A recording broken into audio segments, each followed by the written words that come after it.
15 अगस्त की सुबह स्वतंत्रता दिवस की छुट्टी का दिन था। अमृता नगर के शांति निवासी चिंतित हो गए जब उन्होंने मेरा परिवार के घर शांति निवास से कोई हलचल नहीं देखी। श्रीमती शर्मा जो उनकी पड़ोसी थी ने बताया कि उन्होंने सुबह 7 बजे से अंजलि को बालकनी में चाय पीते नहीं देखा था, जो कि उनकी रोज की आदत थी। आज घर बिल्कुल शांत था, दरवाजे और खिड़कियां बंद थी। जब दरवाजा खटखटाया गया कोई भी जवाब नहीं मिला। श्रीमती शर्मा का कुछ गड़बड़ लगी और उन्होंने तुरंत पुलिस को फोन किया। और जब पुलिस इंस्पेक्टर विक्रम सिंह और उनकी टीम शांत निवास के अंदर गई तो उन्होंने जो देखा वो किसी डरावने सपने जैसा था। लिविंग रूम में खून के धब्बे थे, फर्नीचर अस्त व्यस्त था और हवा में एक अजीब सी खामोशी थी। रोहन मेहरा और अंजलि मेहरा वहाँ पर पाई गई थी। उनकी बॉडीज बेडरूम में थी, लेकिन सबसे चौंकाने वाली बात यह थी कि दोनों बच्चे अर्जुन और नैना घर पर नहीं थे, वो गायब थी। घर में खिलौने बिखरे पड़े थे, आधी खुली किताबें और एक अधूरा खेल। एक सामान्य परिवार के घर का दृश्य पर खून के निशानों के साथ। इंस्पेक्टर विक्रम सिंह ने तुरंत जांच शुरू कर दी। शुरुआत में उन्हें लगा कि यह लूट और अपहरण का मामला है, लेकिन जैसे जैसे जाँच आगे बढ़ी तो उन्हें कुछ अजीब बातें पता चली। घर में जबरदस्ती घुसने का कोई निशान नहीं था, दरवाजे और खिड़कियां अंदर से बंद थी और कीमती सामान जैसे गहने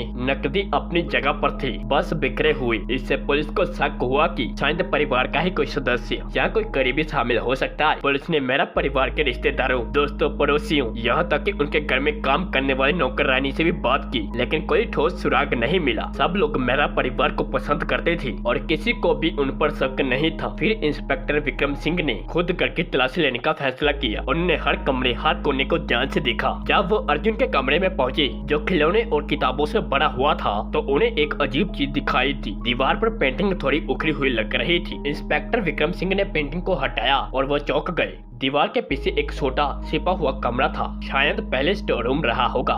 उस कमरे में उन्हें खून से सने हुए कपड़े मिले जो बच्चों के आकार के थे और एक छोटा नुकीला चाकू भी मिला जो रसोई से गायब था। ये चाकू रोहन मेहरा और अंजलि मेहरा की में इस्तेमाल किया गया था, जैसा कि जांच में बाद में पता चला। इंस्पेक्टर विक्रम को तुरंत समझ में आ गया कि उन्हें किस पर शक करना चाहिए। उन्होंने अर्जुन को पुलिस स्टेशन बुलाया। शुरुआत में अर्जुन डरा हुआ और सहमा हुआ था, अपनी बड़ी बड़ी आंखों से इंस्पेक्टर को देख रहा था। वो कुछ नहीं बोला, बस अपने खिलौने वाले बालू को कसकर पकड़े रहा। लेकिन धीरे धीरे इंस्पेक्टर विक्रम ने प्यार से बात की, उसे बिस्किट और चॉकलेट दी और उसका डर कम किया। फिर अर्जुन ने सच बताना शुरू कर दिया, धीमी और लड़खड़ाती आवाज में। उसने बताया कि उसने अपने माता पिता को पहुंचाई क्योंकि वो उसे डांटते थे, उसे होमवर्क करने के लिए मजबूर करते थे, उसे दोस्तों के साथ खेलने नहीं देती थी। इस रात जब उसके माता पिता सो रहे थे तो उसे गुस्सा आया और उसने रसोई से चाकू उठाया, एक एक करके दोनों को पहुंचाई। उसने ये भी बताया कि उसकी छोटी बहन नैना को डर था कि पुलिस उसे भी पकड़ लेगी,